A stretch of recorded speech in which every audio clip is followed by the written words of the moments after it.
بسم اللہ الرحمن الرحیم نحمدہ ونصلی علی رسولہ الکریم اما بعد اعوذ باللہ من الشیطان الرجیم بسم اللہ الرحمن الرحیم۔ آج کا یہ عظیم الشان کنونشن جس میں بلوچستان، پنجاب، سندھ اور کے پی کے صوبے کے وکلاء کی مکمل نمائندگی حاصل۔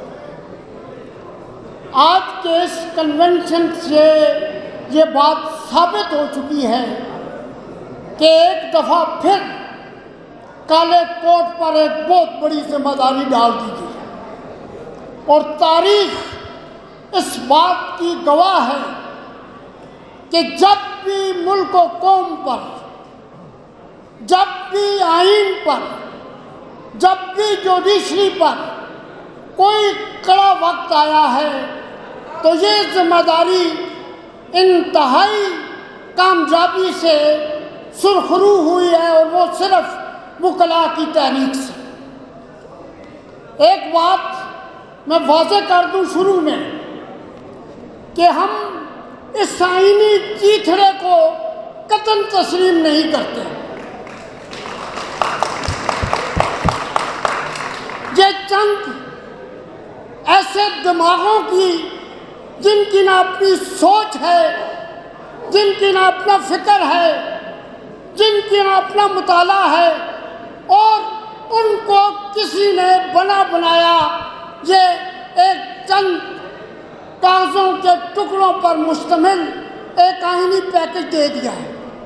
ایک بات واضح ہو، یہاں پر علی احمد کرد صاحب تشریف رکھتے ہیں، حامد خان صاحب تشریف رکھتے ہیں، پورے ملک کے تمام قائدین رکھتے ہیں تشریف۔ آپ کا جھگڑا ان کٹ پتلیوں سے نہیں ہے، یہ تو صرف دوسروں کے اشاروں پر ناچنے والی حکومت ہے۔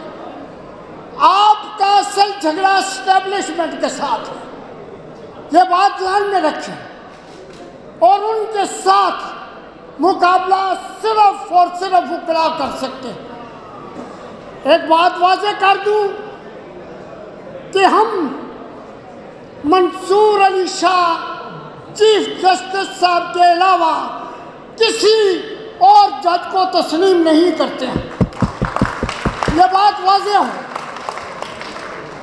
اور یہ بات بھی واضح ہو کہ حکومت نے جو ایک ڈرامہ رچایا تھا، ایک ہفتے تک پورے ملک سے پارلیمنٹ کے ممبروں کو، سینٹ کے ممبروں کو اکٹھا کیا، کبھی کہا کہ 4 بجے اجلاس ہوگا، کبھی کہا کہ 7 بجے اجلاس، لاکھوں کروڑوں روپے ان پر ضائع کیے، اور آخر میں کیا نتیجہ نکلا؟